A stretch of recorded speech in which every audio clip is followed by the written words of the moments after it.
Assalamualaikum warahmatullahi wabarakatuh. Soleh-solehah wilujeng tupang deui di pangajaran bahasa Sunda sareng Ibu Dewi. Dina pangajaran bahasa Sunda dinten ayeuna urang bade diajar ngeunaan kecap kantetan.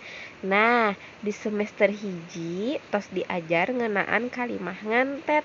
Ayeuna di semester 2 diajar ngeunaan kecap kantetan. Aya nu emut keneh kalimah ngantet teh naon? Pinter. Kalimah ngantet teh nyaeta dua kalimah anu dihijikeun ngangge kecap panyambung. Nah, ayeuna diajar kecap kantet. Naonnya kecap kantet teh? Yuk titenan slide salajengna. Kecap kantetan. Nah, dina bahasa Indonesia mah kecap kantetan teh disebut oge kata gabungan. Berarti katana henteu hiji atuh Bu, leres. Katana henteu hiji namina oge kata gabungan, berarti katana langkung ti hiji. Nah, kecap kantetan nyaeta ngahijikeun dua kata jadi hiji kata sarta mibanda arti jeung makna anu enggal. Upami diterjemahkeun, kecap kantetan adalah gabungan dari dua kata menjadi satu kata, serta kata yang digabung itu akan memiliki arti dan makna yang baru. Jadi dua kata anu dihijikeun sarta mibanda arti anu anyar. Nah, kaos kumaha contona? Hayu titenan slide salajengna. Nah, tadi disebutkeun kecap kantetan nyaeta dua kata anu dihijikeun sarta mibanda arti nu anyar atau dua kata yang digabung dan memiliki arti dan makna yang baru. Nah, contona dina nomor hiji aya kecap kaca piring. Ieu teh sanes artina kaca jeung piring, sanes nunjukeun kaca paragi ngeunteung, sanes oge nunjukeun piring paragi emam, tapi kaca piring di dieu kecap kaca jeung piring jadi kaca piring lamun dihijikeun mibanda arti anu beda, mibanda arti anu anyar.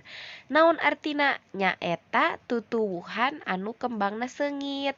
Jadi kecap kaca jeung piring dihijikeun jadi kaca piring nunjukeun arti tanaman atau tutuwuhan. Ibu-ibu emang aya tanaman kaca piring? Aya soleh-solehah. Kaca piring teh nyaeta salah sahiji jenis tutuwuhan atau salah sahiji jenis tanaman. Teras nu kadua aya kecap panonpoe. Panonpoe artina nyaeta matahari. Teras anu katilu aya kecap putri noong. Ieu teh sanes artina putri nuju noong, tapi putri noong di dieu ngagaduhan arti anu anyar nyaeta kueh tradisional. Nah, anak-anak pernah ningali kueh putri noong? Eta fotona ku ibu dicantumkeun dina video. Nu kaopat aya kecap gede hulu. Ieu teh gabungan tina kecap gede jeung hulu, sanes artina mastakan anu ageng, tapi gede hulu di dieu ngagaduhan arti sombong atau jalma nu ngagaduhan sifat sombong. Teras anu kalima aya kuping gajah. Dina kata kuping jeung gajah. Ieu teh sanes artina cepil gajah, tapi kuping gajah di dieu ngagaduhan arti tiasa kadaharan. Aya nu namina kadaharan kuping gajah. Tiasa oge tutuwuhan. Aya oge tanaman anu disebut tanaman kuping gajah. Kecap anu kagenep aya hejo tiang. Tinu kecap hejo jeung tiang, sanes artina tiang anu warna hejo, tapi kecap hejo jeung tiang digabungkeun ngagaduhan arti anyar nyaeta jalma anu sok gonta-ganti pagawean atau padumukan, yang artinya orang yang suka ganti-ganti pekerjaan atau tempat tinggal. Nomor 7, kareta mesin. Kareta mesin artina nyaeta kareta api. Anu nomor 8 aya kecap amis budi.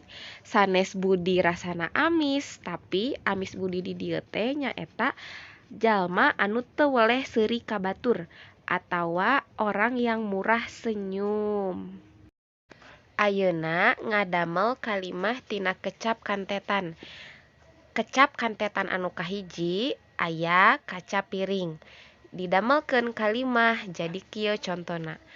Neng Yuli mah di imahna loba kembang kaca piring. Teras anu kaduana aya kecap panon poe. Conto kalimatna baju teu gararing sabab teu aya panon poe. Oke, soleh-solehah materi bahasa Sunda dinten ayeuna ngeunaan kecap kantetan ibu cukupkeun dugikeun ka dieu. Kagiatan salajengna nyaeta diskusi dina grup WhatsApp. Hatur nuhun kanu parantos nongton sareng mahamkeun videona. Wassalamualaikum warahmatullahi wabarakatuh.